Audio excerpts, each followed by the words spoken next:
ಓಂ ಶಾಂತಿ. ವಿಶೇಷವಾಗಿ ಸೋಮವಾರದ ದಿನ ಶಿವನ ದಿನ ಅಂತ ಹೇಳಲಾಗ್ತದೆ. ಒಂದೊಂದು ದಿನವನ್ನ ವಾರದಲ್ಲಿ ಒಂದೊಂದು ದೇವರಿಗೆ ನಾವು ಮೀಸಲಿಟ್ಟಿದ್ದೀವಿ. ಭಾನುವಾರ ಸೂರ್ಯನಿಗೆ, ಸೋಮವಾರ ಶಿವನಿಗೆ ಅಲ್ವಾ? ಹಾಗೆ ಇವತ್ತಿನ ದಿನದಲ್ಲಿ ಬೆಳಗಿನ ಸಮಯದಲ್ಲಿ ಈಶ್ವರನ ಸಂದೇಶ, ಈಶ್ವರಾನುಭೂತಿ, ಭಗವಂತನ ಪರಿಚಯ ಜೊತೆಗೆ ನಮ್ಮ ಜೀವನವನ್ನ ಸರ್ವಶ್ರೇಷ್ಠ ಮಾಡಿಕೊಳ್ಳುವಂಥ ವಿಧಿವಿಧಾನವನ್ನ ತಿಳಿಸ್ಕೊಡ್ಲಿಕ್ಕೆ ಭಗವಂತ, ನಿಮ್ಮ ತಂದೆ ದೇವರು ನಿಮಗೆ ವಿಶೇಷವಾಗಿ ಆಮಂತ್ರಣವನ್ನ ಕೊಟ್ಟುಬಿಟ್ಟು ಇವತ್ತಿನ ಈ ಒಂದು ಕಾರ್ಯಕ್ರಮಕ್ಕೆ ನಿಮ್ಮನ್ನು ಆಹ್ವಾನಿಸಲಾಗಿದೆ. ವಿಶೇಷವಾಗಿ ವರಲಕ್ಷ್ಮಿ ಅಕ್ಕವರ ಮೂಲಕ ತಮಗೆಲ್ಲರಿಗೂ ಭಗವಂತ ಆಹ್ವಾನವನ್ನ ಕೊಟ್ಟಿದ್ದಾರೆ.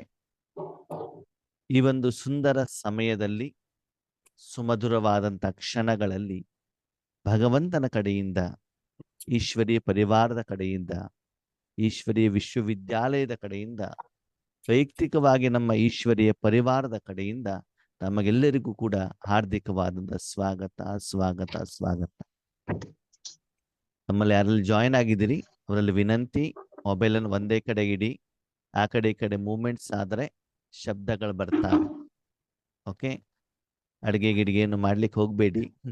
ಅದರ ಶಬ್ದ ಇಲ್ಲಿ ಏನಾಗತ್ತೆ, ರೆಕಾರ್ಡಿಂಗಿಗೆಲ್ಲ ತೊಂದರೆ ಆಗುತ್ತೆ. ಒಂದು ಅರ್ಧ ಗಂಟೆ ಆರಾಮವಾಗಿ ಕೂತ್ಕೊಡಿ. ಓಕೆ, ಸರಿ ಆದ್ಮೇಲೆ ಇವತ್ತಿನ ಈ ಕಾರ್ಯಕ್ರಮದ ಮುಖ್ಯ ಉದ್ದೇಶ ಏನು? ಮನುಷ್ಯರಾಗಿರುವಂಥ ನಾವು ಹುಟ್ಟಿದ ಆರಂಭದಿಂದ ಇವತ್ತಿನವರೆಗೂ ಬೇಕಾದಷ್ಟು ಕೆಲಸ ಕಾರ್ಯಗಳನ್ನು ಮಾಡ್ಕೊಂಡು ಬರ್ತಾ ಇದ್ದೀವಿ. ಪ್ರಪಂಚದಲ್ಲಿ ಮನುಷ್ಯನಿಗೆ ಬುದ್ಧಿವಂತ ಜೀವಿ ಅಂತಾನು ಕೂಡ ಹೇಳ್ತಾರೆ. ಆದರೆ ಯಾವ ಒಂದು ಶಾಂತಿಗೋಸ್ಕರ, ಸಂತೋಷಕ್ಕೋಸ್ಕರ, ನೆಮ್ಮದಿಗೋಸ್ಕರ, ಆನಂದಕ್ಕೋಸ್ಕರ, ಜೀವನದಲ್ಲಿ ಸಂತೃಪ್ತಿಗೋಸ್ಕರ ಹಗಲು ರಾತ್ರಿ 24 ಗಂಟೆಯಲ್ಲೂ ಕೂಡ ರಾತ್ರಿಯಲ್ಲಿ ನಿದ್ರೆ ಇಲ್ದೇನೆ, ನಿದ್ರೆ ಬರ್ದೆ ನಿದ್ರೆ ಮಾತ್ರೆ ತಗೊಂಡ್ಬಿಟ್ಟು ನಮ್ಮ ಜೀವನವನ್ನು ಏನು ಮಾಡ್ತಾ ಇದ್ದೀವಿ? ಆ ಜೀವನವನ್ನ ಒಂದು ಸಮಯದಲ್ಲಿ ಅವಲೋಕನವನ್ನ ಮಾಡಿಬಿಟ್ಟು ನೋಡಿ, ಯಾವ ಉದ್ದೇಶಕ್ಕೋಸ್ಕರ ಭಗವಂತ ಈ ಭೂಮಿಗೆ ನಮ್ಮನ್ನ ಕಳಿಸಿದಾರೋ, ಸುಂದರವಾದಂತಹ ಜೀವನವನ್ನ ಅನುಭವಿಸ್ಲಿಕ್ಕೆ ಕಳಿಸಿದಾರೋ, ಆ ಜೀವನವನ್ನ ನಡೆಸ್ತಾ ಇದ್ದೀನ? ನನ್ನ ಜೀವನದಲ್ಲಿ ಸುಖ, ಶಾಂತಿ, ನೆಮ್ಮದಿ, ಸಂತೋಷ ನನಗೆ ಬೇಕಾದಷ್ಟು ಸಿಗ್ತಾ ಇದೆಯಾ? ಪಡ್ಕೊಳ್ತಾ ಇದ್ದೇನಾ? ಆ ಸಂತೃಪ್ತ ಮನೋಭಾವ ನಮ್ಗೆ ಇದೆಯಾ? ಆದ್ಮೇಲೆ ಒಂದು ಕ್ಷಣ ಚೆಕ್ ಮಾಡ್ಕೊಳ್ಳಿ. ನಮ್ಮ ಜೀವನದಲ್ಲಿ ಚಿಕ್ಕಂದಿನಿಂದ ಇವತ್ತಿನವರೆಗೂ ನೋಡಿದಾಗ ಖಂಡಿತವಾಗ್ಲೂ ಜೀವನದಲ್ಲಿ ಪರಿವರ್ತನೆ ಆಗಿದೆ.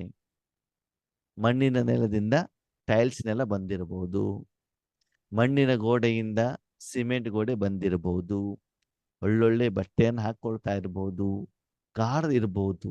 ಆದ್ಮೇಲೆ ಸಂಬಂಧದಲ್ಲಿ ನೋಡಿ, ಪತಿಯನ್ನು ನೋಡಿದ್ರೆ ಪತ್ನಿಗಾಗೋದಿಲ್ಲ, ಮಕ್ಕಳನ್ನ ನೋಡಿದ್ರೆ ತಂದೆ ತಾಯಿಗಳಿಗಾಗೋದಿಲ್ಲ, ಸ್ಕೂಲಿಗೆ ಹೋದ್ರೆ ಶಿಕ್ಷಕರಿಗೆ ನೋಡಿದ್ರೆ ವಿದ್ಯಾರ್ಥಿಗಳಿಗಾಗೋದಿಲ್ಲ, ದೇಶಗಳ ನಡುವೆ ಗಲಾಟೆ, ಜಿಲ್ಲೆಗಳ ನಡುವೆ ಗಲಾಟೆ, ಧರ್ಮಗಳ ನಡುವೆ ಗಲಾಟೆ, ಎಲ್ಲದಕ್ಕಿಂತ ಮುಖ್ಯವಾಗಿ ನಮ್ಮಲ್ಲೇ ಮನಸ್ಸಿನಲ್ಲೇ ಗಲಾಟೆ. ನಮ್ಮ ಮನಸ್ಸು ಮಾತೇ ಕೇಳೋದಿಲ್ಲ.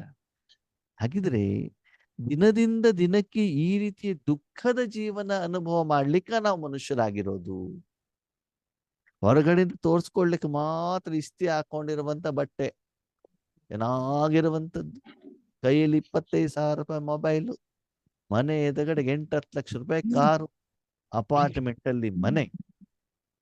ಆದರೆ ವಾಸ್ತವಿಕತೆ ಏನು? ಸತ್ಯತೆ ಏನು?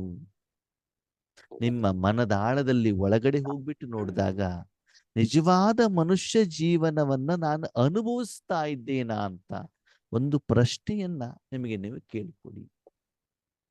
ಎಲ್ಲಾ ಸಾಧನೆಯನ್ನ ಮಾಡಿ ಸಂಸಾರವನ್ನ ಕಟ್ಕೊಂಡು ಮಕ್ಕಳಿಗೆ ಜನ್ಮ ಕೊಟ್ಟು ಅವರಿಗೆ ಶಿಕ್ಷಣ ಕೊಟ್ಟು ಎಲ್ಲ ಆದ್ಮೇಲೂ ಕೂಡ ಆದ್ಮೇಲೆ ಮಾನಸಿಕ ನೆಮ್ಮದಿ ಇಲ್ಲ ಅಂತಂದ್ರೆ ಅದಕ್ಕೆ ನಿಜವಾದ ಜೀವನ ಅಂತ ಹೇಳೋದಿಲ್ಲ. ನಾಲ್ಗೆಗೆ ಬೇಕಾಗಿರೋ ಊಟ ಇದೆ, ಕಿವಿಗೆ ಬೇಕಾಗಿರುವಂತ ಹಾಡುಗಳಿದ್ದಾವೆ, ಕಣ್ಣಿಗೆ ಬೇಕಾಗಿರುವಂತ ಸೀರಿಯಲ್ ಮತ್ತು ಫಿಲ್ಮ್ ಇದೆ.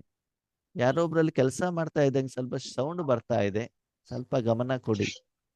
ಯಾರ್ದು ಅಂತ ಬಿಟ್ಟು ಗೊತ್ತಾಗ್ತಾ ಇಲ್ಲ. ಓಕೆ,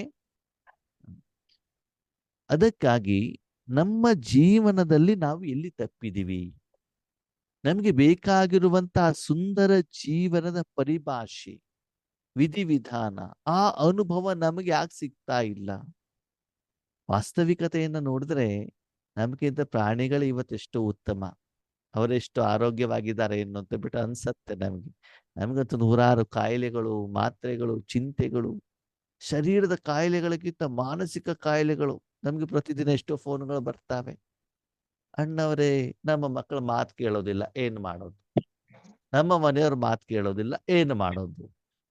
ಅದಕ್ಕೆಲ್ಲ ಕಾರಣ, ಅದಕ್ಕೆಲ್ಲ ಪರಿಹಾರ ಮತ್ತು ನಿಜವಾದ ಜೀವನದ ಯಥಾರ್ಥ ಜ್ಞಾನವನ್ನ ತಿಳಿದುಕೊಳ್ಳುವಂತ ಒಂದು ಪ್ರಯತ್ನ ಈ ಒಂದು ಕಾರ್ಯಕ್ರಮ. ಈ ಸಮಾಜದಲ್ಲಿ ಇರ್ತಾ, ಇದೇ ಸಂಸಾರದಲ್ಲಿ ಇರ್ತಾ, ಎಲ್ಲರ ಜೊತೆಯಲ್ಲಿ ಇರ್ತಾ, ಎಲ್ಲ ಜವಾಬ್ದಾರಿಯನ್ನು ನಿರ್ವಹಿಸ್ತಾ ನಿಜವಾದಂತ ಮನುಷ್ಯ ಜೀವನವನ್ನ ಅನುಭವಿಸಿ, ಹೌದಪ್ಪ ನಾನು ಇನ್ನೂ ತುಂಬಾ ವರ್ಷ ಈ ಪ್ರಪಂಚದಲ್ಲಿ ಇರಬೇಕು ಹೇಳುವಂತ ಒಂದು ಮನೋಸ್ಥಿತಿ ನಮ್ಮಲ್ಲಿ ಬರಬೇಕು. ಅದು ವರ್ತಮಾನ ಏನಾಗಿದೆ ಅಂತಂದ್ರೆ, ಹೆಚ್ಚಿನ ಸಮಯ ಯಾವಾಗಪ್ಪ ಭಗವಂತ ಕರ್ಕೊಳ್ತೀಯಾ, ಯಾವಾಗ ನಮ್ಮನ್ನ ಈ ದುಃಖದಿಂದ ಕರ್ಕೊಂಡು ಹೋಗ್ತೀಯಾ ಅಂತ ಬಿಟ್ಟು ಎಷ್ಟೋ ಸಲ ದಿನದಲ್ಲಿ 10 ಬಾರಿ ಮನಸ್ಸಿನಲ್ಲಿ ಪ್ರಶ್ನೆಗಳು ಬರ್ತಾವೆ ಅಲ್ವಾ? ಆ ದುಃಖದ ಬೇಗೆಯಲ್ಲಿ, ಟೆನ್ಷನ್ ಅಲ್ಲಿ, ಚಿಂತೆಯಲ್ಲಿ ಬೇಯ್ತಾ ಇದ್ದೀವಿ. ಇದಕ್ಕೆಲ್ಲ ಕಾರಣ ಏನು? ಇದಕ್ಕೆಲ್ಲ ನಿವಾರಣೆ ಏನು? ಇದನ್ನ ತಿಳಿದುಕೊಳ್ಳುವಂತ ಒಂದು ಪ್ರಯತ್ನವನ್ನ ಈ ಒಂದು 7 ಡೇಸ್ ಕೋರ್ಸ್, ರಾಜಯೋಗದ ಕೋರ್ಸ್ ಅಲ್ಲಿ ನಾವು ಮಾಡುವಂತ ಪ್ರಯತ್ನವನ್ನ ಮಾಡೋಣ. ಸರಿನಾ? ಆ ಪ್ರಶ್ನೆಗಳಿಗೆ ಉತ್ತರ ಕಂಡುಕೊಳ್ಳೋಣ. ಆದ್ಮೇಲೆ ಇದಕ್ಕೆಲ್ಲ ಕಾರಣ ಏನು? ನಿಮಗೆಲ್ಲರಿಗೂ ಪ್ರಶ್ನೆ, ಯಾರೆಲ್ಲ ವಿಡಿಯೋ ಆನ್ ಮಾಡಿದ್ರಿ, ನಿಮ್ಗೆಲ್ಲರಿಗೂ ಶಾಂತಿ ಬೇಕಾ? ಆಡಿಯೋ ಆನ್ ಮಾಡಿ. ಇವಾಗ ಯಾರೆಲ್ಲ ಹೊಸಬ್ರಿದ್ದೀರಿ, ನನಗೆ ಉತ್ತರ ಕೊಡ್ಬೇಕು. ಶಾಂತಿ ಬೇಕಾ? ಬೇಕಣ್ಣ. ಬೇಕು. ಯಾರ್ಯಾರಿಗೆ ಬೇಕು ಸ್ವಲ್ಪ ಕೈ ಎತ್ತಿ, ಅಥವಾ ಬೇಕು ಅಂತ ಹೇಳಿ. ಓಕೆ, ಶಾಂತಿ ಎಲ್ಲರಿಗೂ ಬೇಕು. ಸರಿ, ಎಲ್ಲಿ ಸಿಗ್ತದೆ? ಕಿರಣ್ ಅಣ್ಣವ್ರೆ, ಆಡಿಯೋ ಆನ್ ಮಾಡಿ. ಆಯ್ತಣ್ಣ, ಮಾಡಿ. ಎಲ್ಲಿ ಸಿಗ್ತದೆ ಶಾಂತಿ? ಬೇಕ್ರಿಲಿ ತಗೊಂಡು ಬರೋಣ? ಬೇಕ್ರಿಲಿ ಸಿಗತ್ತಾ? ಸಿಗತ್ತೋ ಸಿಗಲ್ವೋ? ನನಗೆ ಉತ್ತರ ಕೊಡಿ ಅಷ್ಟೇ. ಸಿಕ್ಕಲ್ಲ. ನಾನು ಕಿರಣ್ ಅಣ್ಣನ ಹೆಸರು ಹೇಳಿದ ಮಾತ್ರ ಅವರೊಬ್ಬರೇ ಉತ್ತರ ಕೊಡಬೇಕು ಅಂತಲ್ಲ, ಉಳಿದವರೆಲ್ಲ ಉತ್ತರ ಕೊಡಬಹುದು. ನನಗೆ ಕಷ್ಟದ ಪ್ರಶ್ನೆ ಕೇಳ್ತಾ ಇಲ್ಲ. ಸರಿ, ಮೆಡಿಕಲ್ ಸ್ಟೋರ್ ನಲ್ಲಿ ಸಿಗತ್ತಾ? ಸಿಕ್ಕಲ್ಲ. ಡಾಕ್ಟರ್ ಹತ್ರ ಸಿಗತ್ತಾ? ಇಲ್ಲ. ಕಂಪ್ಯೂಟರ್ ಇಂಜಿನಿಯರ್ ಹತ್ರ ಸಿಗತ್ತಾ? ಇಲ್ಲ. ಓಕೆ, ನಿಮಗೆ ಜನ್ಮ ಕೊಟ್ಟಂತ ಅಪ್ಪ ಅಮ್ಮನ ಹತ್ರ ಸಿಗತ್ತಾ? ಇಲ್ಲ. ಮದುವೆ ಆಗಿರೋ ಪತಿ ಹತ್ರ ಸಿಗತ್ತಾ? ಇಲ್ಲ. US ಅಲ್ಲಿ ಲಕ್ಷಾಂತರ ರೂಪಾಯಿ ಸಂಪಾದನೆ ಮಾಡ್ತಿರೋ ನಿಮ್ ಮಕ್ಕಳ ಹತ್ರ ಸಿಗತ್ತಾ? ಇಲ್ಲ. ಇಲ್ಲ. ಮತ್ತೆ ಎಲ್ಲಿಂದ ತರೋದು? ಪರಮಾತ್ಮ. ಎಲ್ಲಿಂದ ತರೋದು? ಯಾರ ಹತ್ರ ತರೋದು? ಪರಮಾತ್ಮನ ಹತ್ರ ತರೋದು. ಪರಮಾತ್ಮ ಎಲ್ಲಿದ್ದಾರೆ? ಎಲ್ಲಿದ್ದಾರೆ ಪರಮಾತ್ಮ? ಸರಿ, ಶಾಂತಿ ಎಲ್ಲಿ ಸಿಗತ್ತೆ ಆಮೇಲೆ ನೋಡೋಣ. ಶಾಂತಿ ಯಾರಿಗ್ ಬೇಕು? ಎಲ್ರಿಗೂ ಬೇಕು.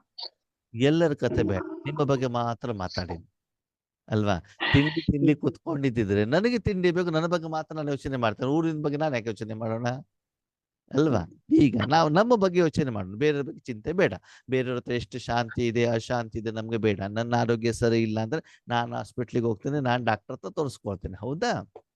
ಓಕೆ, ಇನ್ನೊಂದು ನಿಮ್ಮಲ್ಲಿ ವಿಷಯ ಏನು ಅಂತಂದ್ರೆ, ಫ್ರೀಯಾಗಿ ಮಾತಾಡಿ, ಯಾರು ಹೆದರೋದು ಬೇಡ, ಯಾರಿಗೂ ಪಾಸ್ ಫೇಲ್ ಮಾಡ್ತಾ ಇಲ್ಲ. ಓಕೆ, ನಾವೆಲ್ಲ ಒಂದು ಕುಟುಂಬದವರು, ಒಂದು ಪರಿವಾರದವರು. ಡಾಕ್ಟರ್ ಹತ್ರ ಯಾವಾಗಲೂ ಸತ್ಯ ಹೇಳಬೇಕಂತೆ. ಸುಳ್ಳು ಹೇಳ್ಬಿಟ್ರೆ ಏನಾಗೋದಿಲ್ಲ, ಕಾಯಿಲೆ ಗುಣ ಆಗೋದಿಲ್ಲ. ಅದಕ್ಕೆ ಏನಿದೆ ವಾಸ್ತವಿಕತೆ ಅದನ್ನ ಸತ್ಯವಾಗಿ ಹೇಳಿ ನೀವು, ಅದಕ್ಕೆ ಪರಿಹಾರ ಸಿಗತ್ತೆ, ಕೊಡ್ತಾರೆ ನಿಮ್ಗೆ ಭಗವಂತ. ಓಕೆ, ಸರಿ. ಪ್ರಶ್ನೆ, ಶಾಂತಿ ಯಾರಿಗ್ ಬೇಕು? ನಮಗೆ ಮಲಗಿ ನಮಗೇನು ನನಗೇನು ಮೊದ್ಲು ಬೇಕಾಗಿರೋದು ಯಾರಿಗೆ? ನಮಗೆ ಅಂತಂದ್ರೆ ನಾನು ನನಗೆ. ಮತ್ತೆ ಮರ ಎಲ್ಲರಿಗೂ ಬೇಕು. ಯಾರಿಗ್ ಬೇಕು? ಯಾರಿಗ್ ಹೌದು. ಬೇಕು? ನನಗೆ ನನಗೆ ನನಗೆ ಶಾಂತಿ ಬೇಕು. ಸರಿ, ನಿಮಗೆ ಶಾಂತಿ ಬೇಕಂದ್ರೆ ನೀವ್ ಯಾರು? ಮನುಷ್ಯ. ಮನುಷ್ಯ. ಮನುಷ್ಯ ಅಂತಂದ್ರೆ ಯಾರು? ಓಕೆ, ಮನುಷ್ಯ ಅಂತಂದ್ರೆ ಯಾರು ಅಂತಂದ್ರೆ ನೋಡಿ, ಇಲ್ಲಿ ಕಾಣ್ತಾ ಇದೆಯಾ ಚಿತ್ರ? ಈ ಚಿತ್ರ ಕಾಣ್ತಾ ಇದೆಯಾ? ಹೌದು. ಹಾ, ಇವನು ನಾನು, ಹೌದಾ? ಈ ಹೌದು. ಮನುಷ್ಯ ನಾನು, ಹೌದಾ? ಸ್ತ್ರೀ ಶರೀರನೇ ಇರಬಹುದು, ಪುರುಷ ಶರೀರನೇ ಇರಬಹುದು. ಈ ಮನುಷ್ಯ ನಾನು. ಹಾಗಿದ್ರೆ ಈ ಮನುಷ್ಯ ಹೇಗಾಗಿದ್ದಾನೆ? ಈಗ ನೋಡಿ, ಒಂದು ಮನೆ ಆಗ್ಬೇಕು ಅಂತಂದ್ರೆ ಅಲ್ಲಿ ಫೌಂಡೇಶನ್ ಬೇಕು ಅಲ್ವಾ? ಇಟ್ಟಿಗೆಗಳು ಬೇಕು, ಸಿಮೆಂಟ್ ಬೇಕು, ಫರ್ನಿಚರ್ಗಳು ಬೇಕು. ಅದೆಲ್ಲ ಸೇರಿದ ಮೇಲೆ ತಾನೇ ಒಂದು ಮನೆ ಆಗ್ತದೆ. ಹಾಗೆ ಈ ಮನುಷ್ಯ ಆಗಿರೋದು ಯಾವ್ದ್ರಿಂದ? ಅವನಲ್ಲಿ, ಮನುಷ್ಯನಲ್ಲಿ ಏನೇನಿದೆ, ಏನೇನು ಸೇರಿಬಿಟ್ಟು ಮನುಷ್ಯ ಅಂತ ಹೇಳ್ಕೊಳ್ತಾನೆ?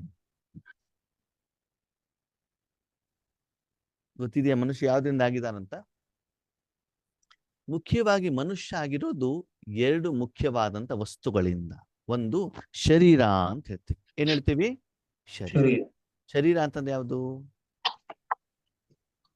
ಮಾಂಸ, ಸಂಬಳೆ. ರಕ್ತ, ನರನಾಡಿಗಳು, ಮೂಳೆಗಳು, ಹಾರ್ಟು, ಕಿಡ್ನಿ, ಕಣ್ಣು, ಕಿವಿ, ಬಾಯಿ, ಮೂಗು, ಇದೆಲ್ಲ ಸೇರಿಬಿಟ್ಟು ಇದಕ್ಕೆ ಏನ್ ಹೇಳ್ತಾರೆ?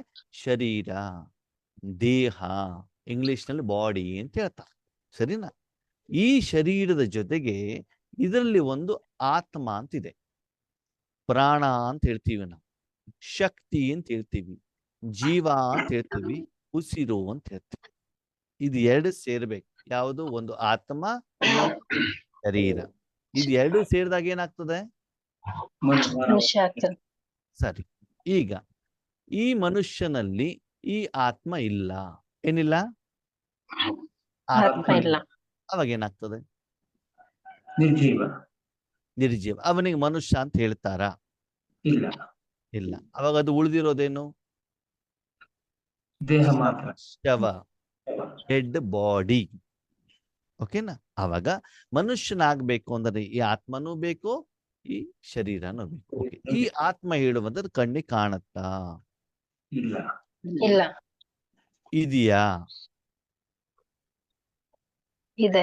ಈ ನೀವು ಮನುಷ್ಯರು ಹೌದು ಅಲ್ವೋ? ಹೌದು. ಹೌದು. ನಿಮ್ಮ ಹತ್ರ ಶರೀರ ಇದೆಯಾ? ಹೌದು. ಇದೆ. ಇದೆ. ಕಾಣುತ್ತಾ?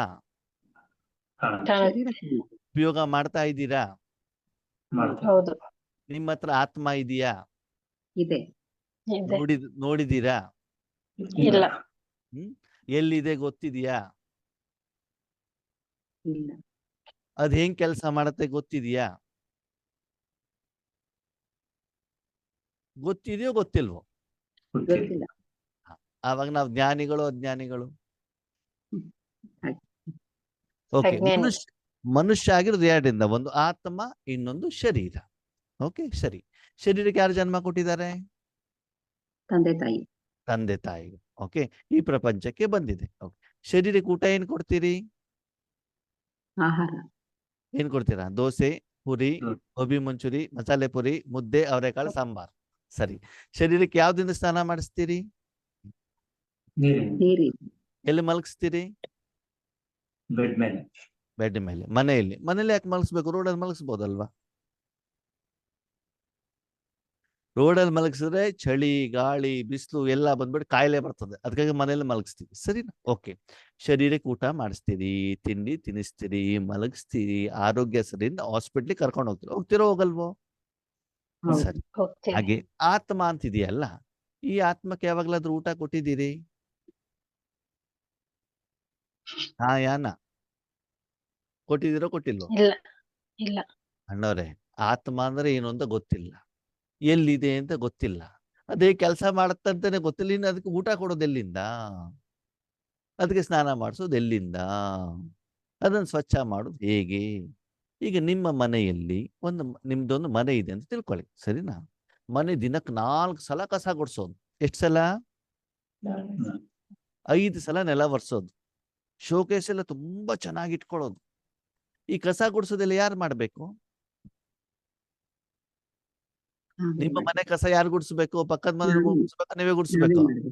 ನಾವೇ ನಾವೇ ಮಾಡಿ. ಓಕೆ. ಯಾರಾದ್ರೂ ನಿಮ್ಮ ಮನೆಗೆ ಬಂದ್ರೆ ಮನೆ ತುಂಬಾ ಚೆನ್ನಾಗಿದೆ ಅಂತ ತಿಳ್ಕೊಳ್ಳಿ, ಸರಿನಾ? ಆ ಕಸ ಗುಡಿಸುವಂತ ವ್ಯಕ್ತಿ ಊಟ ಮಾಡಿಲ್ಲ, ತಿಂಡಿ ತಿಂದಿಲ್ಲ, ಸ್ನಾನ ಮಾಡಿಲ್ಲ, ನಿದ್ರೆ ಮಾಡಿಲ್ಲ. ಎಷ್ಟು ದಿನದಿಂದ? 1 ವಾರದಿಂದ. ಎಷ್ಟು ದಿನದಿಂದ? 1 ವಾರದಿಂದ. ಮನೆ ಚೆನ್ನಾಗಿದೆ, ನೆಲ ಫಳ ಫಳ ಫಳ ಫಳ ಹೊಳಿತಾ ಇದೆ, ಏನು ಆ ಟೈಲ್ಸ್ ಮೇಲೆ ನೋಡಿದ್ರೆ ಮುಖ ಕಾಣ್ತಾ ಇದೆ, ಅಷ್ಟು ಚೆನ್ನಾಗಿದೆ. ಗೋಡೆಗಳೆಲ್ಲ ಕ್ಲೀನ್ ಆಗಿದಾವೆ. ಹೊರಗಡೆ ನೋಡೋರ್ಗೆ ಏನ್ ಅನ್ಸತ್ತೆ? ಈ ಮನೆಯವರು ಎಷ್ಟು ಚೆನ್ನಾಗಿದಾರಪ್ಪ ಅಂತ ಅನ್ಸತ್ತೆ. ಯಾರಿಗೆ? ಹೊರಗೆ ಬೇರೆ ನೋಡೋರಿಗೆ. ಅದನ್ನ ಕ್ಲೀನ್ ಮಾಡುವಂತ ಮನೆಯಲ್ಲಿರುವಂತ ಮಹಿಳೆ ಅಥವಾ ಪುರುಷ 1 ವಾರದಿಂದ ಆ ಶರೀರ ಹೇಳುವಂತ ಸಾಧನಕ್ಕೆ ಊಟ ಕೊಟ್ಟಿಲ್ಲ, ತಿಂಡಿ ಕೊಟ್ಟಿಲ್ಲ, ಸ್ನಾನನೂ ಮಾಡಿಸಿಲ್ಲ, ನಿದ್ದೆನೂ ಮಾಡಿಲ್ಲ. ಅವಾಗ ನೀವು ತುಂಬಾ ಖುಷಿಯಾಗಿ ಇರ್ತೀರೋ ಇರಲ್ವೋ? ಇರಲ್ಲ. ಇಲ್ಲ. ಯಾಕ್ರಿ? ಮನೆ ಚೆನ್ನಾಗಿದೆಯಲ್ರಿ, ಫಳ ಫಳ ಹೊಡಿತಾ ಇದೆ, ತುಂಬಾ ಸುಂದರವಾಗಿಟ್ಟಿದೆ, ಏನ್ ಧೂಳುಗಿಳಿ ಏನು ಇಲ್ಲ. ಚೆನ್ನಾಗಿರ್ತಿರೋ ಇರಲ್ವೋ? ಚೆನ್ನಾಗಿರ್ಬೇಕು ಅಂದ್ರೆ ಮನೆ ಚೆನ್ನಾಗಿರ್ಬೇಕು, ಮನೆಯಲ್ಲಿರುವಂತ ವ್ಯಕ್ತಿ ಚೆನ್ನಾಗಿರ್ಬೇಕು ಫಸ್ಟ್ ವ್ಯಕ್ತಿ ಚೆನ್ನಾಗಿರ್ಬೇಕು ಅಲ್ವಾ? ಮಳೆ ಹಳೆದಿದ್ರು ಪರವಾಗಿಲ್ಲ, ಮಣ್ಣಿನ ನೆಲ ಇದ್ರೂ ಪರವಾಗಿಲ್ಲ, ಅಲ್ಲಿ ಇರುವಂತ ವ್ಯಕ್ತಿ ಚೆನ್ನಾಗಿದ್ರೆ ಮಾತ್ರ ಅವನು ಖುಷಿಯಾಗಿರ್ತಾನೆ ಆತ್ಮೀಯರೇ. ಓಕೆ. ಈ ಶರೀರ ಅಂದ್ರೆ ಏನು ಗೊತ್ತಾ? ಈ ಚೈತನ್ಯ ಶಕ್ತಿ ಆತ್ಮ ಬಂದು ಆ ಮನೆಯಲ್ಲಿ ಇದ್ದು ಕೆಲಸವನ್ನ ಮಾಡುವಂತ ಒಂದು ಜಡ ಸಾಧನ. ಯಾವ್ದಲ್ಲಿ ಶರೀರ? ಜಡ. ಸಾಧನ. ಚೈತನ್ಯ ಯಾವುದು? ಆತ್ಮ. ನಿಮ್ಮ ಮನೆ ಇದೆಯಲ್ಲ ಅದು ಜಡ, ಅದಕ್ಕೇನು ಭಾವನೆಗಳಿಲ್ಲ. ಮನೆಯಲ್ಲಿರುವಂತ ಟೈಲ್ಸ್ಗೆ, ಗೋಡೆಗೆ, ಮಂಚಕ್ಕೇನು ಇಲ್ಲ. ಆದ್ರೆ ಆ ಮನೆಯ ಸುಖವನ್ನ ಅನುಭವ ಮಾಡುವಂಥವ್ರು ನೀವು. ಹಾಗೆ ಆತ್ಮೀಯರೇ, ಮನುಷ್ಯ ಆಗಿರೋದು ಒಂದು ಆತ್ಮ, ಇನ್ನೊಂದು ಶರೀರ. ಶರೀರ ಹೇಳುವಂಥದ್ದು ಆತ್ಮ ಹೇಳುವಂತ ಮಾಲೀಕನಿಗೆ ಒಂದು ಸಾಧನ, ಕರ್ಮೇಂದ್ರಿಯ ಅಷ್ಟೇ. ಈಗ ನಾನು ಶರೀರ ಅಂತ ಹೇಳ್ತಿರೋ, ನನ್ನ ಶರೀರ ಅಂತ ಹೇಳ್ತಿರೋ? ನನ್ನ ಶರೀರ. ಓಕೆ. ನನ್ನ ಬಟ್ಟೆ, ನನ್ನ ಮನೆಯವರು, ನನ್ನ ಮನೆ, ನನ್ನ ಕಾರು, ನನ್ನದು ಮತ್ತು ನಾನಿಗೂ ಏನು ವ್ಯತ್ಯಾಸ? ನಾನು ಮತ್ತು ನನ್ನದು ಇದೆರಡಕ್ಕೆ ವ್ಯತ್ಯಾಸ ಏನು? ನನ್ನದು ಅಂದ್ರೆ ಅದು ಒಂದು ವಸ್ತು. ನನ್ನದು ಹೇಳುವಂಥದ್ದು ನನಗೆ ಉಪಯೋಗಕ್ಕೆ ಇರುವಂತ ಸಾಧನ. ನಾನು ಯಾರು? ಮಾಲೀಕ. ನಾನು ಕರ್ಮ ಮಾಡುವಂಥವನು, ನನ್ನದು ಸಾಧನ. ಓಕೆ. ಈಗ ನಾನು ಯಾರು ಇಲ್ಲಿ? ನಾನು ಕಣ್ಣು, ಕಿವಿನೋ, ಮೂಗುನೋ, ಬಾಯಿನೋ? ನಾನು ಯಾರು? ಆತ್ಮ. ನಾನು ಆತ್ಮ. ಸರಿ. ನಿಮ್ಮತ್ತ ಕರ್ಮ ಮಾಡ್ಲಿಕ್ಕೆ ಏನಿದೆ? ಶರೀರ ಇದೆ. ಓಕೆ, ಸರಿ. ನೆಕ್ಸ್ಟ್ ಪ್ರಶ್ನೆ. ನಿಮ್ಮ ಹತ್ರ ಮನಸ್ಸಿದೆಯಾ? ಇದೆ. ಪಕ್ಕಾ? ಇದೆ. ಇದೆ. ಗ್ಯಾರಂಟಿ? ಗ್ಯಾರಂಟಿ. 100%? ಡೌಟೇ ಇಲ್ಲ? ಇಲ್ಲ. ನನ್ಗೆ ಸ್ವಲ್ಪ ತೋರಿಸ್ತೀರಾ? ನನಗೆ ತೋರಿಸಿ. ನಿಮ್ಮ ಹತ್ರ ಕಾಣಲ್ಲ. ಮನಸ್ಸು ಇದೆಯಲ್ಲ? ನಾನೇನು ತಗೊಳಲ್ಲ, ಯೋಚನೆ ಮಾಡಬೇಡಿ. ನಾನು ನೋಡ್ಬೇಕಷ್ಟೇನೆ. ನಿಮ್ಮ ಹತ್ತಿರೋ ಮನಸ್ಸನ್ನು ನಾನು ನೋಡ್ಬೇಕು. ನನಗೆ ತೋರ್ಸ್ಲಿಕ್ಕೆ ಆಗತ್ತಾ? ಇಲ್ಲ. ಆಗೋದಿಲ್ಲ. ಸರಿ, ಬೇಡ, ನನಗೆ ತೋರಿಸೋದು ಬೇಡ, ನಾನೇನಾದ್ರು ಮಾಡಬಹುದು ಅಂತ. ಸರಿ, ನಿಮ್ಮ ಹತ್ತಿರೋ ಮನಸ್ಸು ನೀವಾದ್ರೂ ನೋಡಿದ್ದೀರಾ? ಇಲ್ಲ. ಇಲ್ಲ. ನೀವು ನೋಡಿಲ್ಲ, ನನಗೂ ತೋರಿಸೋದು. ಮತ್ತೆ ಹೆಂಗಿರಿ ಹೇಳಿದ್ರಿ ಮನಸ್ಸಿದೆ ಅಂತ? ಅನುಭವ. ಯಾವ ಅನುಭವದಿಂದ ಹೇಳಿದ್ರಿ ಮನಸ್ಸಿದೆ ಅಂತ? ಕಣ್ಣು ನೋಡ್ತೀವಿ, ಕಣ್ಣಿದೆ. ಕಿವಿಯಿಂದ ಕೇಳ್ತೀವಿ, ಕಿವಿ ಇದೆ. ಬಾಯಿಂದ ಮಾತಾಡ್ತೀವಿ, ಬಾಯಿ ಇದೆ. ಕೈ ಕೆಲಸ ಮಾಡ್ತಾ ಕೈ ಇದೆ. ಓಕೆ, ಒಪ್ಕೊಳ್ಳೋಣ. ಈಗ ಮನಸ್ಸಿದೆ ಅಂತ ಒಪ್ಕೊಂಡಿದ್ ಹೇಗೆ? ಈಗ ಬೆಳಿಗ್ಗೆ ಆ? ಅದೇ ಈಗ ಬೆಳಗ್ಗೆ 5 ಗಂಟೆಗೆ ಹೇಳ್ಬೇಕು ಅಂತೇಳಿ ಮನಸ್ಸು ಹಾ. ಮಾಡಿ ಇದೇ ಮನಸ್ಸು. ಮನಸ್ಸು. ಮನಸ್ಸು ಮಾಡ್ತೀವಿ, ಯೋಚನೆ ಮಾಡ್ತೀವಿ, ಚಿಂತೆ ಮಾಡ್ತೀವಿ, ಅಂದ್ರೆ ಮನಸ್ಸಿದೆ ಅಂತ ಅರ್ಥ. ಈಗ ಹೇಳಿ, ಮನಸ್ಸು ಆಕಾರನೋ ನಿರಾಕಾರನೋ? ನಿರಾಕಾರ. ನಿರಾಕಾರ. ಆತ್ಮ ಆಕಾರನೋ ನಿರಾಕಾರನೋ? ನಿರಾಕಾರ. ಪಕ್ಕ? ಹೌದು. ನಿಮ್ಗೆ ಬುದ್ಧಿ ಇದೆಯಾ? ಇದೆ. ಏನನ್ನೋರು ಹಿಂಗೆ ಓಕೆ, ಬುದ್ಧಿ ಇದೆಯಾ ಇಲ್ವೋ? ಇದೆ. ಇದೆ. ಅದು ಕಣ್ಣಿಗೆ ಕಾಣತ್ತಾ? ಕಾಣಲ್ಲ. ಆ ಬುದ್ಧಿಯಿಂದ ಏನ್ ಮಾಡ್ತೀರಿ ನೀವು? ಕೆಲಸ ಕೆಲಸ ಮಾಡ್ತೀವಿ. ಬುದ್ಧಿಯಿಂದ ಕೆಲಸ ಮಾಡ್ತೀವಿ. ಓಕೆ. ನಿಮ್ಮ ಜೀವನದಲ್ಲಿ ಏನೇನು ನಡೆಯುತ್ತಲ್ಲ ಆತ್ಮೀಯರೇ, ಅದೆಲ್ಲ ನೆನಪಿರತ್ತಾ ನಿಮ್ಗೆ? ಕೆಲವಿರತ್ತೆ, ಕೆಲವಿರಲ್ಲ. ಸರಿ. ನಿನ್ನೆ ರಾತ್ರಿ ಊಟ ಏನ್ ಮಾಡಿದ್ರಿ? ಅನ್ನ ಸಾಂಬಾರು. ಅನ್ನ ಸಾಂಬಾರು. ಒಂದ್ ವಾರ ಮೊದಲು ರಾತ್ರಿ ಏನ್ ಊಟ ಮಾಡಿದ್ರಿ? ಗೊತ್ತಿಲ್ಲ. ನೆನ್ಪಿರಲ್ಲ. ನಿನ್ನೆ ಅನ್ನ ಸಾಂಬಾರು ಮಾಡಿದ್ರು ಅಂತ ನಿಮ್ಗೆ ಹೆಂಗ್ ಗೊತ್ತಾಯ್ತು? ನಿನ್ನೆ ನೆನಪಿನ ರಾತ್ರಿ ಶಕ್ತಿ. ಅನ್ನ ಸಾಂಬಾರು ಊಟ ಮಾಡಿದ್ರಿಂದ ಇವತ್ತು ಬೆಳಗ್ಗೆ ನಿಮಗೆ ಈಗ ಯಾಕೆ ಗೊತ್ತಾಯ್ತು? ನೆನಪಿನ ಶಕ್ತಿ. ನೆನಪು ಎಲ್ಲಿ ಇರ್ತದದು? ಕಣ್ಣಲ್ಲಿ ಇರುತ್ತಾ, ಕಿವಿಯಲ್ಲಿ ಇರುತ್ತಾ, ಮೂಗಲ್ಲಿ ಇರ್ತದ, ಕೂದಲಲ್ಲಿ ಇರ್ತದ, ಅಥವಾ ಬೇಳೆ ಡಬ್ಬದಲ್ಲಿ ಇರ್ತದ? ನೆನಪೆಲ್ಲಿ ಇರ್ತದೆ? ಮೆದುಳು ಮೆದುಳಿನಲ್ಲಿ. ಸರಿ, ಮೆದುಳಿನಲ್ಲಿ ನೆನಪಿದ್ದಿದ್ದೇ ಆಗಿದ್ದಿದ್ರೆ ಆತ್ಮ ಶರೀರ ಬಿಟ್ಟಾಗ ಏನಾಗ್ತಿತ್ತು? ಆ ನೆನಪೆಲ್ಲ ಹೊರಟೋಗ್ಬೇಕಿತ್ತಲ್ವಾ? ಮೆದುಳು ಹೇಳುದು ಸಾಧನ ಅಷ್ಟೇ. ಈಗ ಹೇಳಿ ಸತ್ಯ ಏನು ಅಂತ. ಓಕೆ, ನೋಡಿ ಆದ್ಮೇಲೆ ಆತ್ಮದಲ್ಲಿ. ಮನುಷ್ಯ ಆಗಿರೋದು ಎರಡು ವಸ್ತುವಿನಿಂದ. ಈಗ ನನ್ನ ಪ್ರಶ್ನೆ, ನಾನು ಮನಸ್ಸು ಹೇಳ್ತಿರೋ ನನ್ನ ಮನಸ್ಸು ಹೇಳ್ತಿರೋ? ನನ್ನ ನನ್ನ ಮನಸ್ಸು. ನನ್ನ ಮನಸ್ಸು. ನಾನು ಬುದ್ಧಿನೋ ನನ್ನ ಬುದ್ಧಿನೋ? ನನ್ನ ಬುದ್ಧಿ. ನನ್ನ ಬುದ್ಧಿ. ನೋಡಿ, ನಾನು ಆತ್ಮ. ಕ್ಲಿಯರ್? ನಾನು ಯಾರು? ಆತ್ಮ. ಆತ್ಮ, ನಿರಾಕಾರವಾದಂತ ಆತ್ಮ. ನನ್ನ ಮನಸ್ಸು, ನನ್ನ ಬುದ್ಧಿ, ನನ್ನ ಸಂಸ್ಕಾರ, ನನ್ನ ಶರೀರ, ನನ್ನ ಬಟ್ಟೆ, ನನ್ನ ಮನೆ, ನನ್ನ ಮಕ್ಕಳು, ನನ್ನ ಕಾರು. ಅಂದ್ರೆ ಈ ನನ್ನದು ಹೇಳುವಂಥದ್ದು ನಾನು ಹೇಳುವಂತ ಚೈತನ್ಯ ಶಕ್ತಿಗೆ ಉಪಯೋಗಕ್ಕೆ ಇರುವಂತ ಸಾಧನಗಳು ಅಷ್ಟೇ. ಸಾಧನಗಳು ಬೇರೆ, ಕರ್ಮ ಮಾಡುವಂತ ವ್ಯಕ್ತಿ ಬೇರೆ. ಆದ್ಮೇಲೆ ಈ ಆತ್ಮ ಹೇಳುವಂಥದ್ದು ಕರ್ಮ ಮಾಡುವಂತ ಮಾಲೀಕ ಮತ್ತು ಯಜಮಾನ. ಕರ್ಮೇಂದ್ರಿಯಗಳ ಮೂಲಕ ಆತ್ಮ ಏನ್ ಮಾಡ್ತಾನೆ? ಕರ್ಮವನ್ನು ಮಾಡ್ತಾರೆ. ಆ ಕರ್ಮ ಮಾಡಿದ ಮೇಲೆ ಕರ್ಮದ ಫಲ ಬಂದೇ ಬರುತ್ತೆ. ಆ ಕರ್ಮದ ಫಲಕ್ಕೆ ಜವಾಬ್ದಾರ ಯಾರು? ಆತ್ಮ. ಒಳ್ಳೆ ಕರ್ಮವನ್ನ ಮಾಡಿದ್ರೆ ಒಳ್ಳೆ ಕರ್ಮದ ಫಲವನ್ನ ಅನುಭವಿಸ್ತೀರಿ, ಕೆಟ್ಟ ಕರ್ಮವನ್ನ ಮಾಡಿದ್ರೆ ಕೆಟ್ಟ ಕರ್ಮದ ಫಲವನ್ನ ಅನುಭವಿಸ್ತೀರಿ. ಸರಿ, ನಿಮ್ಮ ಮನೇಲಿ ಅಕ್ಕಂದಿರು ಪಾಯಸ ಮಾಡಿದ್ರಿ. ಏನ್ ಮಾಡಿದ್ರಿ? ಪಾಯಸ. ಶಾವಿಗೆ ಪಾಯಸ. ಚೆನ್ನಾಗಿದ್ರೆ ಚೆನ್ನಾಗೈತೆ ಅಂತೀವಿ. ಚೆನ್ನಾಗಿದೆ ಅಂತ. ಮನೇಲೆಲ್ಲ ತಿಂದ್ಬಿಟ್ಟು ನಿಮ್ಗೆ ಇಡೋದೇ ಇಲ್ಲ, ಖಾಲಿ ಮಾಡಿಬಿಡ್ತಾರೆ. ಸರಿನಾ? ಚೆನ್ನಾಗಿಲ್ಲ, ಏನೋ ಸ್ವಲ್ಪ ತೊಂದರೆ ಆಗ್ಬಿಟ್ಟು ತಳ ಹಿಡಿದು ಬಿಟ್ಟಿದೆ. ಯಾವುದು? ಪಾಯಸ. ಯಾರು ತಿನ್ಬೇಕು? ನಾವೇ ತಿನ್ಬೇಕು. ಅದೇ ಹಾಕೋ. ಚೆನ್ನಾಗಿದ್ರೆ ಮತ್ತೆ ಬೇರೆಯವ್ರು ತಿನ್ನೋದು, ಹಾಳಾಗಿದ್ದೆಲ್ಲ ನೀವ್ ತಿನ್ನೋದಾ? ಮನೆಯವ್ರು ಏನ್ ಹೇಳ್ತಾರೆ? ತಲೆ ಎಲ್ಲಿತ್ತು, ಬುದ್ಧಿ ಎಲ್ಲಿತ್ತು? ಮಾಡಬೇಕಾದ್ರೆ ನೀನ್ ಮಾಡಿತಾರ ನೀನೇ ತಿನ್ನು ಅಂತ ಹೇಳ್ಬಿಟ್ಟು ನಿಮ್ಗೆ ಕೊಡ್ತಾರೆ ಅಲ್ವಾ? ಮಾಡಿದ್ದುಣ್ಣು ಮಾರಯ್ಯ. ಹಾಗೇನೆ ನಾವೇ ಮಾಡಿರುವಂತ ಕರ್ಮದ ಫಲವನ್ನ, ಒಳ್ಳೇದು ಕೆಟ್ಟದನ್ನ ನಾವೇ ಅದನ್ನ ಅನುಭವಿಸ್ತೀವಿ ಆತ್ಮೀಯರೇ. ಹಾಗಿದ್ರೆ ನನ್ನಿಂದ ಒಳ್ಳೆ ಕರ್ಮ ಆಗ್ಬೇಕು, ನನಗೂ ಒಳ್ಳೇದಾಗ್ಬೇಕು, ಬೇರೆಯವ್ರಿಗೂ ಒಳ್ಳೇದಾಗ್ಬೇಕು. ಹಾಗಿದ್ರೆ ಈ ಕರ್ಮ ಯಾರು ಮಾಡ್ತಾರೆ? ಹೇಗೆ ಮಾಡ್ತಾರೆ? ಕಾರಣ ಏನು? ಅದನ್ನು ಸರಿ ಹೇಗೆ ಮಾಡಬೇಕು? ನಮ್ಮ ಜೀವನದಲ್ಲಿ ಮಾನಸಿಕ ಶಾಂತಿ ಇಲ್ಲದೆ ಇರೋದಕ್ಕೆ ಕಾರಣ ಏನು? ಈ ಎಲ್ಲ ವಿಷಯವನ್ನ ಸ್ಪಷ್ಟವಾಗಿ ಕ್ಲಿಯರ್ ಆಗಿ ನಿಮಗೆ ತಿಳಿಸಿಕೊಡುವಂತ ಒಂದು ಪ್ರಯತ್ನ. ಓಕೆನಾ? ಎಲ್ಲಿ ನಾವು ಜೀವನದಲ್ಲಿ ತಪ್ಪಿದ್ದೀವಿ? ಆತ್ಮೀಯರೇ, ರಾಜಯೋಗದ ಅದೇನು ದೊಡ್ಡ ಟೆಕ್ನಾಲಜಿ, ಏನೋ ಒಂದು ದೊಡ್ಡ ವಿಷಯ ಅಂತದ್ ಏನಿಲ್ಲ. ಜ್ಞಾನವನ್ನ ಸರಿಯಾಗಿ ಅರ್ಥ ಮಾಡ್ಕೊಂಡು ಹೋಗ್ತಾ ಇರಿ. ನಿಮ್ಗೆ ಸಹಜವಾಗಿ 1 ವಾರ 15 ದಿನದಲ್ಲಿ ನಿಮ್ಗೆ ಗೊತ್ತಾಗ್ಬಿಡ್ತದೆ ನಿಮ್ಮ ಜೀವನ ಹೇಗೆ ಪರಿವರ್ತನೆ ಆಗತ್ತೆ ಅಂತ. ಅಂದ್ರೆ ವಿಷಯ ಇಷ್ಟೇ ಆತ್ಮೀಯರೇ, ಮನುಷ್ಯನಾಗಿರೋದು 2 ವಸ್ತುವಿನಿಂದ. ಯಾವ್ಯಾವ್ದ್ರಿಂದ? ಆತ್ಮ, ಶರೀರ. ಒಂದು ಆತ್ಮ, ಇನ್ನೊಂದು ಶರೀರ. ಆದ್ರೆ ನಾನು ಈ ಆತ್ಮ ಈ ಪ್ರಪಂಚಕ್ಕೆ ಶರೀರದ ಮೂಲಕ ಬಂದಾಗ ಇಲ್ಲಿಯವರೆಗೆ ನಾನು ಶರೀರದ ಕಡೆಗೆ ಮಾತ್ರ ಗಮನವನ್ನ ಕೊಟ್ಟಿದ್ದೇನೆ ಹೊರತು ಯಾವುದನ್ನ ಮರ್ತು ಬಿಟ್ಟಿದ್ದೇನೆ? ಆತ್ಮನ. ಊಟ ಕೊಡೋದು ಶರೀರಕ್ಕೆ, ಹಣ ಸಂಪಾದನೆ ಮಾಡೋದು ಶರೀರಕ್ಕೆ, ಮದುವೆ ಮಾಡ್ಕೊಂಡಿದ್ದು ಶರೀರಕ್ಕೆ, ಮನೆ ಕಟ್ಕೊಂಡು ಶರೀರಕ್ಕೆ. ಶರೀರಕ್ಕೋಸ್ಕರ ಮಾತ್ರ ನಾನು ಗಮನವನ್ನ ಕೊಟ್ಟಿದ್ದೇನೆ ಹೊರತು ಆತ್ಮಕ್ಕೆ ನಾನು ಸಂಪೂರ್ಣವಾಗಿ ಮರ್ತು ಬಿಟ್ಟಿದ್ದೇನೆ. ಸರಿ, ಶಾಂತಿ ಬೇಕಾಗಿರೋ ಶರೀರಕ್ಕೂ ಆತ್ಮಕ್ಕೂ? ಆತ್ಮಕ್ಕೆ. ನೆಮ್ಮದಿ ಬೇಕಾಗಿರೋ ಶರೀರಕ್ಕೂ ಆತ್ಮಕ್ಕೂ? ಆತ್ಮಕ್ಕೆ. ಶಾಂತಿ ಬೇಕಾಗಿರೋದು ಆತ್ಮಕ್ಕೂ ಶರೀರಕ್ಕೂ? ಆತ್ಮಕ್ಕೆ. ಆವಾಗ ದಿನದಲ್ಲಿ ಅರ್ಧ ಗಂಟೆ 1 ಗಂಟೆ ಆತ್ಮಕ್ಕೆ ಬೇಕಾಗಿರೋದನ್ನು ಕೊಡ್ತಾ ಹೋದಾಗ ಆತ್ಮನೂ ಚೆನ್ನಾಗಿರ್ತದೆ, ಶರೀರನೂ ಚೆನ್ನಾಗಿರ್ತದೆ. ಅವಾಗ ನಿಮ್ ಜೀವನ ಹೇಗಿರ್ತದೆ? ಚೆನ್ನಾಗಿರ್ತದೋ ಇಲ್ವೋ? ಇವತ್ತು ನಮ್ಗೆ ಎಲ್ಲಿ ತೊಂದರೆ ಆಗಿದೆ ಅಂದ್ರೆ ಆತ್ಮನ ವಿಷಯ ಗೊತ್ತಿಲ್ಲ.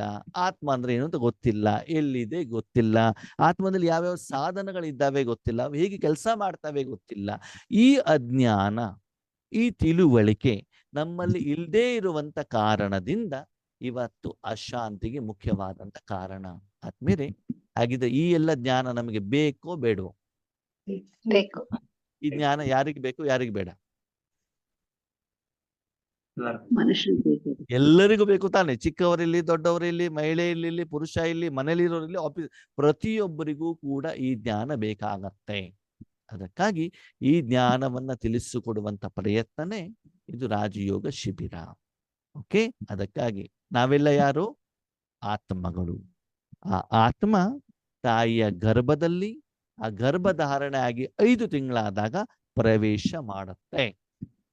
ಓಕೆ, ಅಲ್ಲಿಂದ 9 ತಿಂಗಳಾದಾಗ ಆತ್ಮ ಮತ್ತು ಶರೀರ ಎರಡು ಎಲ್ಲಿಗೆ ಬರುತ್ತೆ? ಎಲ್ಲಿಗೆ ಬರುತ್ತೆ? ಈ ಪ್ರಪಂಚಕ್ಕೆ ಬರುತ್ತೆ. ಆಮೇಲೆ ಆ ಆತ್ಮ ತನ್ನ ಒಂದು ಲೆಕ್ಕಾಚಾರದ ಅನುಸಾರ 10 ವರ್ಷ, 20 ವರ್ಷ, 30 ವರ್ಷ, 50 ವರ್ಷ, 100 ವರ್ಷ, ಇಷ್ಟು ವರ್ಷ ಇದ್ದು ಬಿಟ್ಟು ಒಂದು ದಿನ ಆತ್ಮ ಏನ್ ಮಾಡತ್ತೆ? ಏನ್ ಮಾಡತ್ತೆ? ಒಂದ್ ದಿವಸ ದೇಹ ವಿಸರ್ಜನೆ ಮಾಡಿ ದೇಹ ಬಿಟ್ಟು ಎಲ್ಲಿ ಹೋಗ್ತದೆ? ಪರಮಾತ್ಮ ಹತ್ರ ಹೋಗುತ್ತೆ. ಪರಮಾತ್ಮ ಎಲ್ಲಿದ್ದಾರೆ ಗೊತ್ತಾ? ಗೊತ್ತಾ ಎಲ್ಲಿದ್ದಾರೆ ಪರಮಾತ್ಮ? ಓಕೆ, 100 ವರ್ಷ ಒಂದು ಆತ್ಮ ಶರೀರದಲ್ಲಿ ಇರುತ್ತೆ ಅಂತ ತಿಳ್ಕೊಳ್ಳಿ. 100 ವರ್ಷ ಆದ್ಮೇಲೆ ಆತ್ಮ ಎಲ್ಲಿಗೆ ಹೋಯ್ತು? ಮೊದಲನೇ ಪ್ರಶ್ನೆ. ಅದೇ ಗರ್ಭದಲ್ಲಿ ಆತ್ಮ ಏನು ಬಂತು? ಎಲ್ಲಿಂದ ಬಂತು? ಬಂದಿದ್ದು ಎಲ್ಲಿ? 100 ವರ್ಷ ಇಲ್ಲಿತ್ತು, ಸರಿ. ಬಂದಿದ್ದು ಎಲ್ಲಿಂದ? ಹೋಗಿದ್ ಎಲ್ಲಿಗೆ? ಆ ಇರುವಂತ 100 ವರ್ಷದಲ್ಲಿ ಅದ್ರ ಜೀವನ ಚೆನ್ನಾಗಾಗ್ಬೇಕು ಅಂತ ಏನೇನು ಮಾಡಬೇಕು? ಅದ್ ಕರ್ಮವನ್ನ ಮಾಡ್ಲಿಕ್ಕೆ ಅದಕ್ಕೆ ಏನೇನು ಸಾಧನಗಳು ಸಿಕ್ಕಿದಾವೆ? ಇದೆಲ್ಲ ಸಮಸ್ತ ವಿಷಯವನ್ನ ನಿಮಗೆ ಸವಿಸ್ತಾರವಾಗಿ ತಿಳಿಸುವಂತ ಪ್ರಯತ್ನವನ್ನ ಭಗವಂತ ಮಾಡ್ತಾರೆ. ಆದ್ಮೇಲೆ ನಿಮ್ಗೊಂದು ಪ್ರಶ್ನೆ, ಈ ಜ್ಞಾನ ಏನಿದೆ ತುಂಬಾ ಡಿಟೇಲ್ ಆಗಿ ನಿಮ್ಗೆ ಹೇಳಬೇಕು ಅಥವಾ ಬೇಗ 7 ದಿನದಲ್ಲಿ ಮುಗಿಸ್ಬಿಡ್ಬೇಕು? ಅಂದ್ರೆ ನಮ್ಗೆ ಪುರ್ಸತ್ತಿಲ್ಲ, ಟೈಮ್ ಇಲ್ಲ, ಬೇಗ ಬೇಗ ಮುಗಿಸ್ಬಿಡಿ, ಬೇಗ ಮುಗಿಸ್ಬೇಕು ಅಥವಾ ವಿಸ್ತಾರವಾಗಿ ಡಿಟೇಲ್ ಆಗಿ ಕ್ಲಿಯರ್ ಆಗ್ಬಿಟ್ಟು ಹೇಳ್ಬೇಕು? ವಿಸ್ತಾರವಾಗಿ ಕ್ಲಿಯರ್ ಆಗಿ ಹೇಳ್ಬೇಕು. ಓಕೆನಾ? ಕ್ಲಿಯರ್ ಆಗಿ ಹೇಳಬೇಕು ಅಂತಂದ್ರೆ ಎಷ್ಟು ದಿನದವರೆಗೆ ಈ ವಿಷಯ ಇರ್ತದೋ ಅಷ್ಟು ವಿಷಯವನ್ನು ನಿಧಾನಕ್ಕೆ ಆರಾಮಾಗಿ ಕೇಳ್ತಾ ಹೋಗಿ. ಸುಮ್ಮನೆ ಎಲ್ಲಾ ವಿಷಯವನ್ನು ಹೇಳ್ಬಿಟ್ಟು ನಿಮ್ಗೆ ಏನು ಅರ್ಥ ಆಗಿಲ್ಲ ಅಂದ್ರೆ ಅದರಿಂದ ಏನು ಪ್ರಯೋಜನ ಇಲ್ಲ.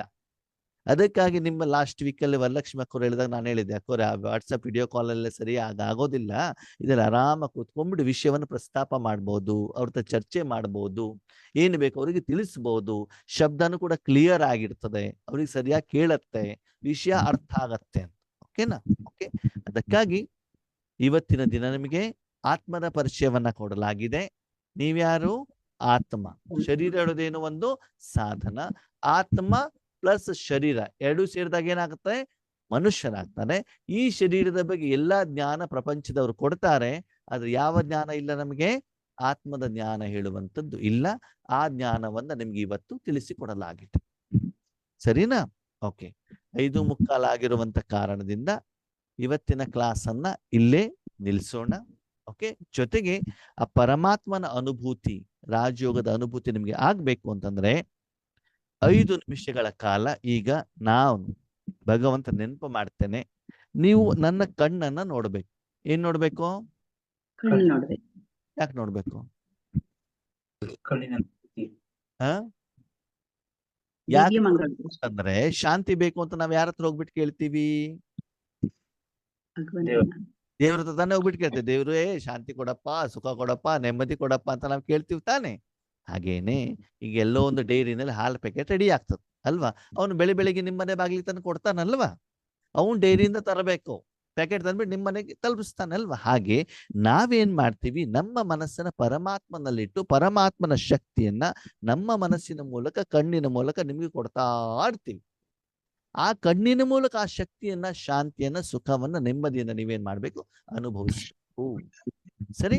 ಅದಕ್ಕಾಗಿ ಈಗ 5 ನಿಮಿಷಗಳ ಕಾಲ ನೀವೇನ್ ಮಾಡಿ? ಪರಮಾತ್ಮ, ದೇವ್ರೇ, ಭಗವಂತ, ನನಗೆ ಶಾಂತಿಯ ಅನುಭವವನ್ನ ಮಾಡಿಸು ಅಂತ ಹೇಳಿಬಿಟ್ಟು ನನ್ನ ಕಣ್ಣು ನೋಡ್ತಾ ಕೂತ್ಕೊಳ್ಳಿ. ಅಲ್ಲಿ ಏನ್ ಕೊಡ್ತಾ ಇರ್ತಾರೆ ಭಗವಂತ? ಶಾಂತಿ ಕೊಡ್ತಾರೆ. ಆ ಶಾಂತಿಯನ್ನು ನಾವು ತೆಗೆದುಕೊಳ್ಳಿಕ್ಕೆ ಆಗತ್ತೋ ಆಗಲ್ವೋ? ಆಗತ್ತೆ. ಪಕ್ಕ ಹೌದು. ನೀವು ಮನೇಲಿ ಇದ್ದಾಗ ನಿಮ್ಮ ಮನೆಯವರು ಆಫೀಸಿಂದ ಬರ್ತಾರೆ. ಓಕೆನಾ? ತುಂಬಾ ಸಿಟ್ಟಿನಲ್ಲಿ ಇದ್ದಾರೆ ಅಂತ ತಿಳ್ಕೊಳ್ಳಿ. ಅವ್ರಿಗೆ ಸಿಟ್ಟು ಬಂದಿದೆ ಅಂತ ನಿಮ್ಗೆ ಗೊತ್ತಾಗತ್ತೋ ಗೊತ್ತಾಗಲ್ವೋ? ಗೊತ್ತಾಗತ್ತೆ. ಗೊತ್ತಾಗತ್ತೆ. ಹೇಗೆ? ಕೋಪ ಇರತ್ತೆ ಕಣ್ಣಲ್ಲಿ. ಕಣ್ಣಲ್ಲಿ ಕಾಣ್ತದೆ. ಕಣ್ಣಲ್ಲಿರೋ ಕೋಪ ಗೊತ್ತಾಗ್ತದೆ.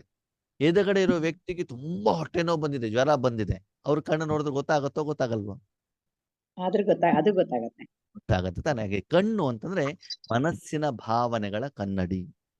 ಅದಕ್ಕೆ ಮನಸ್ಸನ್ನ ನಾವು ಪರಮಾತ್ಮನಲ್ಲಿ ಇಡ್ತೀವಿ. ಆ ಕಣ್ಣಿನ ಕಡೆ ಗಮನ ಕೊಡ್ತಾ ಹೋಗಿ ಆ ಭಾವನೆಯನ್ನ, ಆ ಶಕ್ತಿಯನ್ನ, ಪ್ರೀತಿಯನ್ನ, ಪರಮಾತ್ಮ ಕೊಡುವಂತ ಒಂದು ಆತ್ಮದ ಊಟವನ್ನ ಸ್ವೀಕಾರ ಮಾಡಿ. ಓಕೆ, ಈಗ 5 ನಿಮಿಷಗಳ ಕಾಲ ಆ ರಾಜಯೋಗವನ್ನ ನಾವು ಮಾಡೋಣ. ಮತ್ತೆ ನಾಳೆ ಬೆಳಿಗ್ಗೆನು ಕೂಡ 5:15 ಕ್ಲಾಸ್ ಇದ್ರು ಕೂಡ 5:10 ಆನ್ ಆಗತ್ತೆ. ಆವಾಗ್ಲೂ ಕೂಡ ಮೆಡಿಟೇಷನ್ ಅನ್ನ ಮಾಡ್ತಾ ಇರ್ತೀವಿ. ಓಕೆ, ಆವಾಗ್ಲೂ ಕೂಡ ಯಾರು ಮೊದಲು ಜಾಯಿನ್ ಆಗಿರ್ತೀರಿ ಆ ದೃಷ್ಟಿಯ ಮೂಲಕ ಶಕ್ತಿಯನ್ನು ಪಡ್ಕೊಳ್ತಾ ಇರಿ. ಎಲ್ಲರೂ ಜಾಯಿನ್ ಆದ್ಮೇಲೆ ಮತ್ತೆ ಕ್ಲಾಸ್ ಸ್ಟಾರ್ಟ್ ಮಾಡೋಣ. ಇವತ್ತೇನು ಕ್ಲಾಸ್ ಅನ್ನ ಹೇಳಲಾಗಿದೆ ಅದರ ಬಗ್ಗೆ ಯೋಚನೆ ಚಿಂತನೆಯನ್ನ ಮಾಡಿ ನಾಳೆ ಇದಕ್ಕೆ ಸಂಬಂಧಪಟ್ಟಂತೆ ಏನಾದ್ರು ಪ್ರಶ್ನೆಗಳಿದ್ರೆ ಏನ್ ಮಾಡ್ಬೋದು, ಕೇಳ್ಬೋದು. ನೀವು ಬಿಟ್ಟು ಮತ್ತೆ ಬೇರೆ ಯಾರಾದ್ರೂ ನಾಳೆ ಜಾಯಿನ್ ಆಗೋದಿದ್ರು ಜಾಯಿನ್ ಮಾಡಿಸ್ಬೋದು. ನಿಧಾನಕ್ಕೆ ನಾವು ಹೋಗೋಣ, ಎಲ್ಲೂ ಅರ್ಜೆನ್ಸಿ ಮಾಡೋದು ಬೇಡ. ಏನು ಜ್ಞಾನ ಇದೆ ಅದನ್ನ ಕ್ಲಿಯರ್ ಮಾಡ್ಕೊಳ್ತಾ ಮುಂದುವರಿತಾ ಹೋಗೋಣ. ಮಧ್ಯದಲ್ಲಿ ಎಲ್ಲೂ ಕನ್ಫ್ಯೂಷನ್ಗೆ ಅವಕಾಶ ಬೇಡ. ಓಕೆ, ಸರಿ. ಇವಾಗ 5 ನಿಮಿಷ ನಾವೇನ್ ಮಾಡೋಣ, ಭಗವಂತನ ನೆನಪು ಮಾಡೋಣ. ಓಕೆ, ನೀವು ಭಗವಂತ ನೆನಪು ಮಾಡ್ಲಿಕ್ಕೆ ಹೋಗ್ಬೇಡಿ. ನೀವು ಏನ್ ಮಾಡಿ, ಈಗ ನಾವು ಬ್ರಾಹ್ಮಣರು, ನಾವೇನ್ ಪ್ರಸಾದ ಕೊಡ್ತೀವಿ ತಿನ್ನೋದಷ್ಟೇ ಕೆಲಸ. ಓಕೆ, ಆ ಸುಖವನ್ನ ಅನುಭವ ಮಾಡಿ. ಅದನ್ನ ಹೇಗೆ ಮಾಡಬೇಕು, ನೀವು ಹೇಗೆ ಪಡ್ಕೊಳ್ಬೇಕು ಅದು ಮುಂದಿನ ದಿನಗಳಲ್ಲಿ ನಾವು ಕಲ್ಸ್ಕೊಡ್ತೀವಿ ನಿಮ್ಗೆ. ಈಗೇನ್ ಮಾಡ್ಬೇಕು, ಕೊಟ್ಟಿರೋ ಜಿಲೇಬಿ ಜಾಮೂನ್ ತಿನ್ಬೇಕಷ್ಟೇ. ಹೆಂಗ ಮಾಡ್ಬೇಕು, ಏನೇನ್ ಹಾಕ್ತಾರೆ, MTR ಪ್ಯಾಕೆಟ್ ಹೆಂಗ್ ತರೋದು ಆಮೇಲೆ ನೋಡೋಣ, ಅದು ಬೇಡ ಇವಾಗ. ಓಕೆ, ಆ ದೃಷ್ಟಿನ ತೆಗೆದು ಅನುಭವ ಮಾಡಿ. ಓಕೆ, ಓಂ ಶಾಂತಿ.